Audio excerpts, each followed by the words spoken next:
si farsundisu, indesu si jajundisu, indesu si farsundisu, indesu si jajundisu, indesu si farsundisu, indesu si jajundisu, indesu si farsundisu.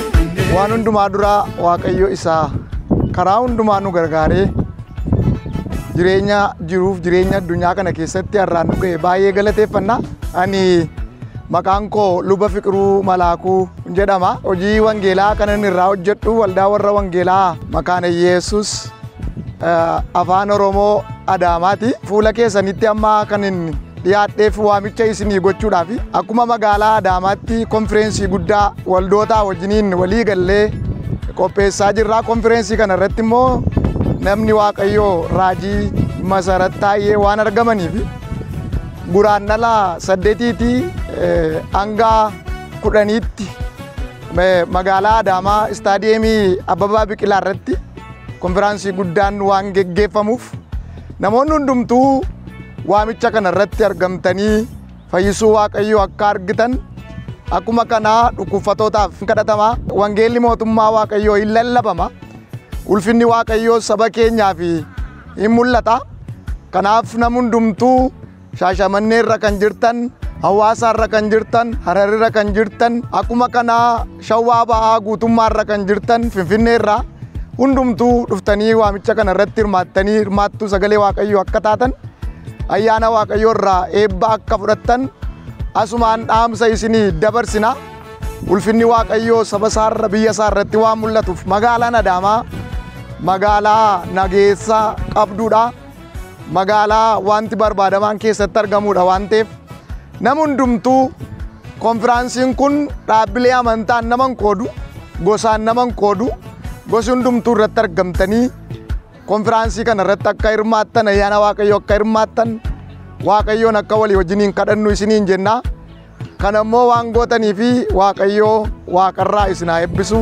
Indesu si farsundisu, indesu si jajundisu, indesu si farsundisu, indesu si jajundisu, indesu si farsundisu, indesu si jajundisu, indesu si farsundisu.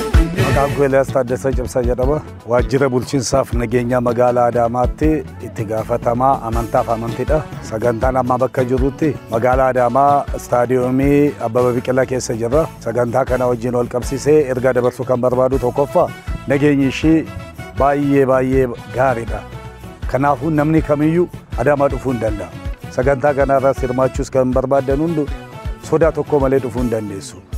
Adaamaa fi naannoo ishii nagaaf nageenya amansiisaa qabnaa jechuudha. Namni hundu Adaamaa kan dhufu sodaa tokko malee waan addaa baqa shakkii tokko malee Adaamaa keessaa dhufuu hin dandeessu. Sagantaa keessanis kan milkii akka ta'u gaarii akka ta'u abdii qabnaas isin cinaa isin faana jirra.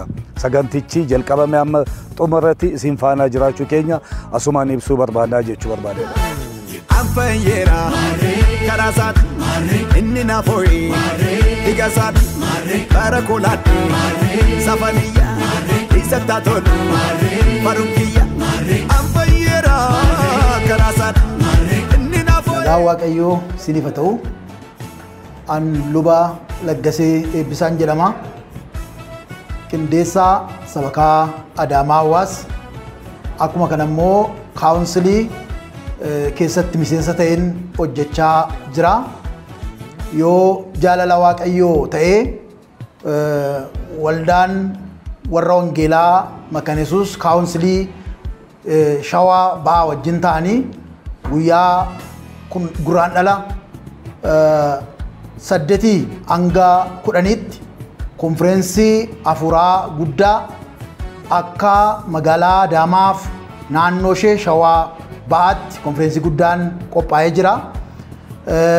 Namoonni ergaa kana dhageessan konfireensii qophaa'aa jiru kana irratti dhuftanii akka irratti hirmaattan asumaan isin beeksisa.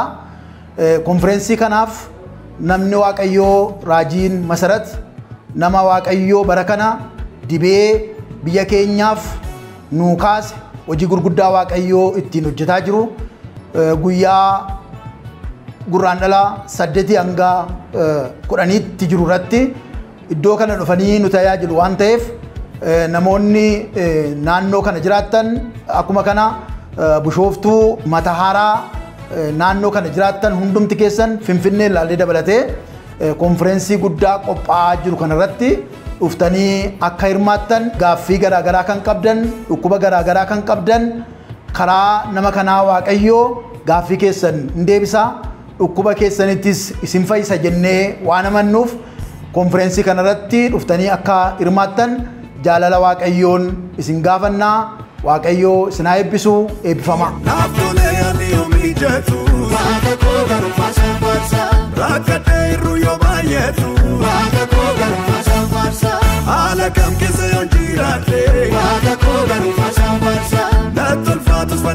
Nagaan Waaqayyoo isiniif haa baay'atu. Ani maqaan koo Girmaa Shimallisin jedhama. Jiraataa magaalaa Adaamaa. Guyyaa har'aa kanan argameef oduu gammachiisaa isiniif qabadheetan argame.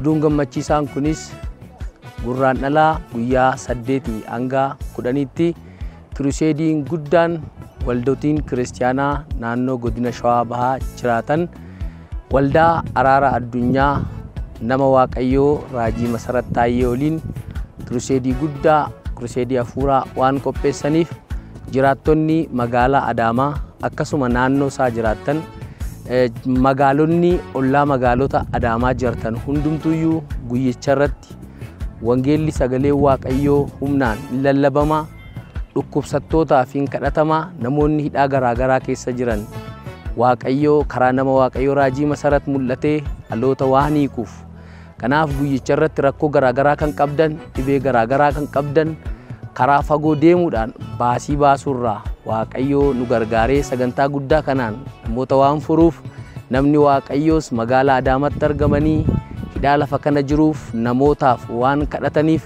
akkuma kanaan dura Waaqayyoo hojii gurguddaa isaaniin hojjechaa ture carraa kanatti fedha Waaqayyoo ta'ee magaalaa kanatti dhufanii hojii Waaqayyoo akka hojjetaniif Waaqayyoo haala waan mijeesseef kanaaf namoonni baadiyyaarra magaalarra fagoo dhiyoorra jirtan hundi keessanuu carraa kanatti fayyadamuudhaan harka Waaqayyoo karaa nama Waaqayyoo Raajii Masarat Taayyee mul'atuun akka gargaaramtan waamicha kana isiniif gooneera. Waamicha kana yeroo isiniif goonu namni kamiyyuu carraa kanatti akka fayyadamtan irraa hafuun hin danda'amu.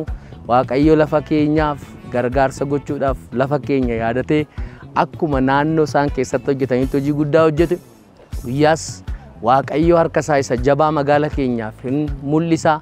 Lafa keenyaa fi kamsatu ta'a magaalaa keenyaa fi kamsatu ta'a warri hidhaman hin hiikatu warri cabanii wal dhaanamu gargaarsa guddaa Waaqayyoo biraa hin arganna dammaqaa irratti nuuf argama irra deebi'een dubbadha Gurraandhalaa 8 hanga 10tti sagantaan kun gaggeeffama irratti argamaan affeerraa keenya irraa hafuu hin danda'amu.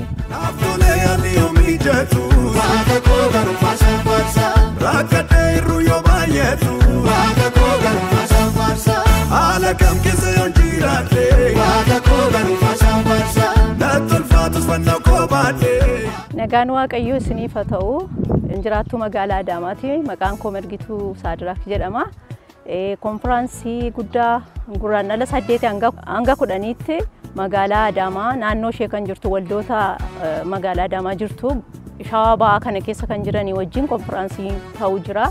Innis Raajii Masarat irratti argamanii kan irratti kadhatamu faarfannaan lallabni fayyinni garaagaraa kan irratti ta'u wanta ta'eef isarratti akka argamtanii kabajaan isin afeerra. Namoonni dhukkubfatanii mana keessa ciiftanii hidhaa garaagaraa kan qabdanii fuula Waaqayyoo durattis immoo dhiyaachuu kan barbaadan yeroo sanatti fayyina argamu jiru eebba dhufaa jiru kanarratti akka argamtanii kabajaan isin afeerra. Waaqayyo gooftaan iddoo kanatti waan gochuuf ka'e sana keessatti eebba gaarii fayyina adda addaa deddeebitanii fuula Waaqayyo duratti waan kadhatan argachuuf hundumti keessaniyyuu isin irratti afeerreerra. Warri iddoo sana dhaquufis yeroon qabaanne amma yeroo keessa mijeessitanii fuula Waaqayyo duratti akka dhiyaatan wantoota jiru eebba gaarii wanta Waaqayyo maaddii Waaqayyo nu qopheesse sanarratti akka argamtan hundumtinuu sanarraa hirmaatee fayyinaaf wantoota adda addaa hiikamsa adda addaa bilisummaa adda addaa fuula Waaqayyo duratti Waaqayyo guyyaa kanatti magaalaa kanatti qopheessee jiru irratti naannoo ishee kan jiraatan hundumtu waldoonni adda addaa tokkummaadhaan waldaan qopheessite kanarratti akka argamtan kabajaan isin afeerra. Karaasaan